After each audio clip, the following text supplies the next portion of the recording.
¿Te preguntás qué significa vino de terroir porque no tenés ni la menor idea? Hoy, en este video, te voy a contar de qué se trata.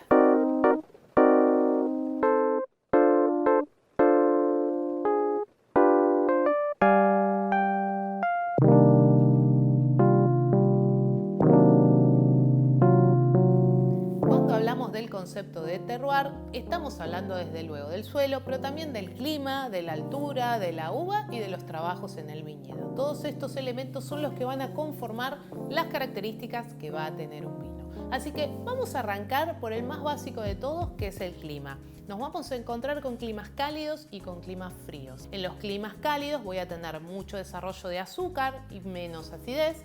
En los climas fríos, todo lo contrario, mucha acidez y poca azúcar.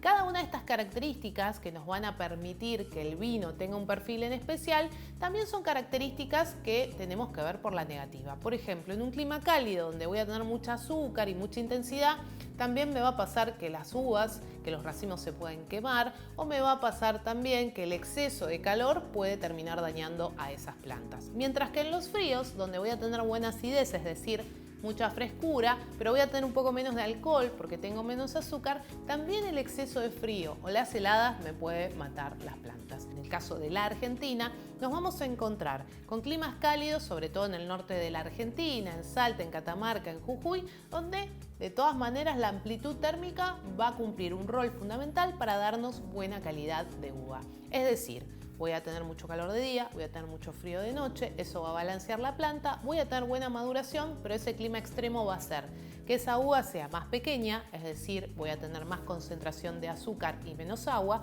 y además voy a tener pieles más gruesas. De la piel de la uva obtenemos los aromas, los colores, los sabores y si son tintas, los taninos. Por lo cual, en un clima muy cálido y de altura, me voy a encontrar con amplitud térmica y me voy a encontrar con uva de mejor calidad si está cuidada conforme a las características de ese lugar en particular. Ahora, si me voy al sur de la Argentina, a la Patagonia, también me voy a encontrar con amplitud térmica. En este caso, no por la altura, sino por latitud. Si pienso, por ejemplo, en Neuquén, en Río Negro o en Chubut, voy a tener muchas horas de radiación solar, por lo cual la uva va a madurar bien, pero también de noche voy a tener mucho frío, es decir, va a bajar mucho la temperatura y voy a tener amplitud térmica. Desde luego, no con las mismas condiciones que en Salta.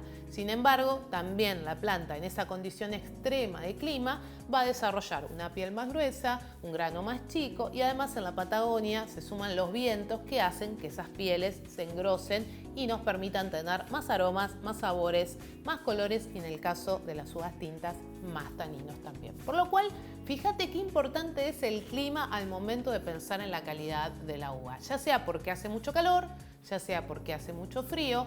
Ambas condiciones, si son tratadas correctamente en el viñedo, nos van a permitir tener uvas de buena calidad.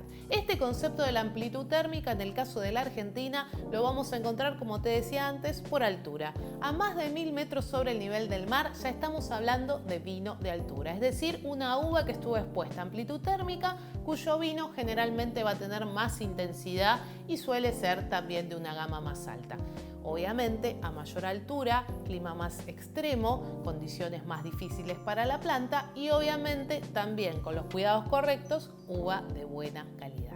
Hablamos del clima, hablamos de la altura, hablemos un poquito del suelo. Si pienso en el suelo, obviamente no va a ser lo mismo si es arenoso, arcilloso, si tiene más calcario, más calcio, más minerales, menos minerales. Todos estos elementos que vamos a encontrar en el suelo y su composición nos van a determinar cómo cuidar de esas plantas, es decir, cómo regarlas, cómo abonarlas, qué tipo de trabajo en el viñedo hay que hacer, qué hay que hacer con ese suelo para que no se compacte, qué pasa si son suelos que se congelan.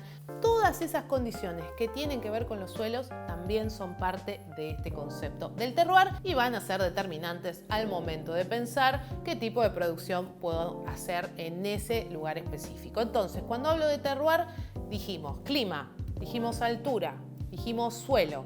Vamos por la cuarta variable, las uvas. Existen uvas que son de clima frío y uvas que son de clima cálido. Existen uvas de ciclos largos y de ciclos cortos. Cuando uno trabaja con una uva, por ejemplo, de clima frío, como un Pinot Noir, sus mejores condiciones se van a dar en un lugar de clima frío. Puede ser, por ejemplo, en la Patagonia Argentina. Ahora, si yo agarro ese Pinot Noir y lo traslado al norte de la Argentina, esa uva de clima frío se va a encontrar con una condición completamente diferente. Es decir, que esto que llamamos su tipicidad, aroma, sabor, color, tanino, se va a ver afectada por las condiciones de ese lugar específico. ¿Voy a poder hacer vino? Sí, claro que voy a poder hacer vino. Sin embargo, es muy probable que ese vino de Pinot Noir de un lugar de clima cálido sea muy diferente al vino que voy a obtener en un clima frío. ¿Por qué? Porque esa uva está más acostumbrada, más adaptada y genéticamente está más amigada con climas fríos. Por lo cual, la uva también es muy importante en el concepto de terroir. De hecho, si yo tomo, por ejemplo, la Malbec, vamos a encontrarnos que un Malbec en Jujuy, la misma planta en Mendoza o la misma planta en Neuquén nos va a dar un tipo de uva diferente y en consecuencia también un tipo de vino diferente. Y entonces te dije, clima, altura, hablamos de la uva y hablamos del suelo. Ahora vamos a hablar de los trabajos en el viñedo. Sí, porque yo puedo tener todas estas condiciones que sean iguales, suelo, clima, altura, uva, pero el trabajo en el viñedo puede ser diferente. ¿Cómo es eso? Si yo tengo un viñedo para una producción masiva, es muy probable que tenga muchas plantas una al lado de la otra produciendo mucha cantidad de uva para hacer volúmenes grandes de vinos. Ahora, puedo tener al ladito de esa finca otra que va a ser para gama medio, gama alta, donde las plantas están más separadas y lo que buscamos es que haya más concentración y menos volumen. Por eso, por allá por diciembre se suelen hacer los raleos, es decir, se sacan racimos y se dejan los mejores ubicados y los que tienen mejor estructura para que sean solo esos los que maduren y en consecuencia tengan mayor concentración. Por lo cual, a mismas condiciones de clima, de suelo, de altura y de variedad, obviamente el trabajo en el viñedo me va a cambiar completamente el vino que voy a obtener. De hecho, los vinos nacen en los viñedos, no nacen en las bodegas. Cuando yo tengo una finca, ya sé exactamente qué tipo de vino voy a hacer con la fruta que saco de ese lugar. Y a este mundo del terroir se le suman también dos palabritas o dos siglas que vas a encontrar en algunas etiquetas. Una es la de DOC, denominación de origen controlada. La otra, identificación geográfica. La DOC nos viene del viejo mundo, de esos países europeos donde los procesos productivos están asociados a los lugares, a las denominaciones de origen controlada. Es decir, la gente toma un vino de Burdeos, de Borgoña, de La Rioja, de la Toscana, de Alsacia, más allá de la uva que esté dentro de esa botella. Es decir, toma vinos que son producidos bajo una normativa. La denominación de origen controlada le dice al productor cómo producir y así le permite poner esa región en esa etiqueta. Por ejemplo, DOC La Rioja. Ahora, las identificaciones geográficas son un poquito diferentes. Me hablan de lugares, es decir, me hablan de condiciones específicas de un lugar, pero no de cómo producir.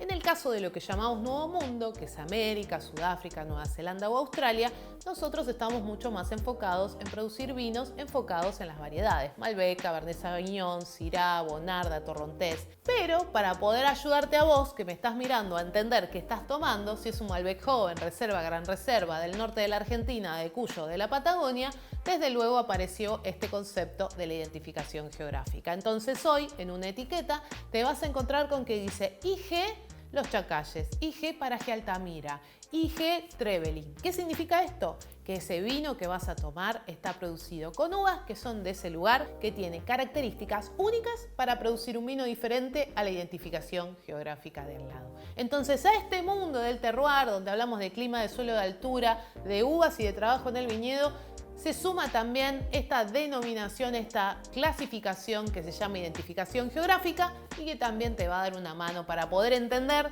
de dónde es y qué características tiene ese vino que estás tomando. Así que no te preocupes, no te vuelvas loco, aprende a leer las etiquetas, ahí te vas a encontrar con los lugares, con las características de la uva, con los procesos productivos y con todos estos datos que te acabo de contar. Así que ya sabes, Terroir, clima, suelo, altura, vid y trabajo en el viñedo. Identificación geográfica me habla de un lugar específico. Denominación de origen controlada no solo me habla de un lugar, sino que regula los procesos. Ahora ya sabes qué es el concepto de terroir y cada vez que lo veas en una etiqueta vas a tener claras las características de esta definición que puedes encontrar en tus vinos. Y si quieres seguir aprendiendo del mundo del vino, te invito a que te suscribas, porque en este canal todo el tiempo vamos a estar publicando nuevos contenidos para seguir derribando mitos y dándote recomendaciones acerca del mundo del vino y las bebidas.